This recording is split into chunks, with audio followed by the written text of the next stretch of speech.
கந்துவட்டி கண்ணன் என்றாலே கிராமத்துல எல்லாருக்கும் தெரியும்.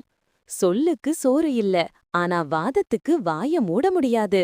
அவருக்கு ஒரு பெரிய பிரச்சனை. தூங்க ஆரம்பிச்சாலே குரட்டை சத்தம் மைல்களுக்கு அப்பாற் போய் கேட்கும். அந்த சத்தம் வீட்டு மனைவியையும் மைதானத்துல தூங்குற ஆட்களையும் எழுப்பி வச்சிரும். ஒவ்வொரு காலையும் பக்கத்து வீட்டுக்காரங்க வராங்க. ஏன்னா நேத்து கண்ணன் குரட்ட விடுற சத்தத்தால நம்ம வீட்டு ஆட்டுக்குட்டியும் துள்ளி எழுந்துச்சுன்னு கிண்டல் பண்ணுவாங்க. அத கேட்டு கண்ணனோட மனைவிக்கு வெட்கம் வெடிச்சு போச்சு.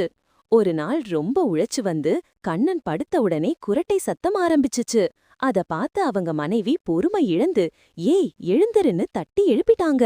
கண்ணன் கலங்கி போய், என்னம்மா தீயான்னு கேட்டாரு. தீயல்லப்பா, ஆனா உன் குரட்ட சத்தம்தான் தீய மாதிரி இருக்கு.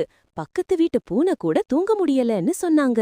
கண்ணன் சிரிச்சு, நான் குரட்ட விடுறேனா, நான் விடுறேனா அப்படின்னா எனக்கே கேட்கணுமே, எனக்கே சத்தம் கேட்கலையே, அதனால் நீயே விட்டுற குரட்டா இருக்கும்னு வாதம் ஆரம்பிச்சாரு. அவங்க மனைவி சிரிச்சுட்டு, அட பாவியே, உன்கிட்ட சத்தம் வந்தா எனக்கு கேக்குதே, நான் தூங்கிக்கிட்டு இருக்கறேனே, எப்படி நானே விடுறதுன்னு கேட்டாங்க.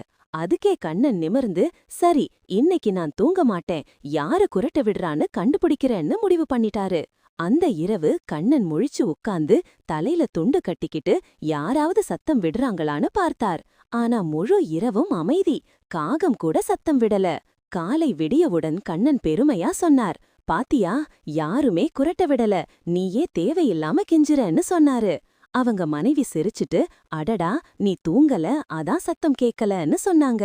கண்ணன் சற்று குழம்பி, அப்படியா, அப்போ நான் குரட்ட விடுறேன்னு எப்படி சொல்றேன்னு கேட்டாரு.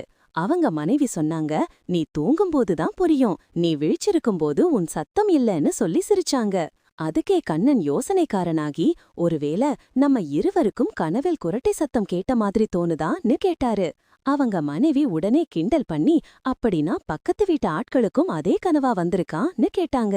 கண்ணன் நாணி, அப்போ சரி, இனிமே நான் சத்தமா கனவு காண்றத நிறுத்திக்கிறேன்னு சொல்லி தப்பிச்சார். அவங்க மனைவி சிரிச்சிட்டு, கந்துவட்டி கண்ணன் மாதிரி வாதம் பிடிச்சவங்க குரட்ட விடாம இருந்தாலும் சண்டை நிச்சயம் வரும்னு சொல்லிட்டு வீட்டு வேலையில போயிட்டாங்க.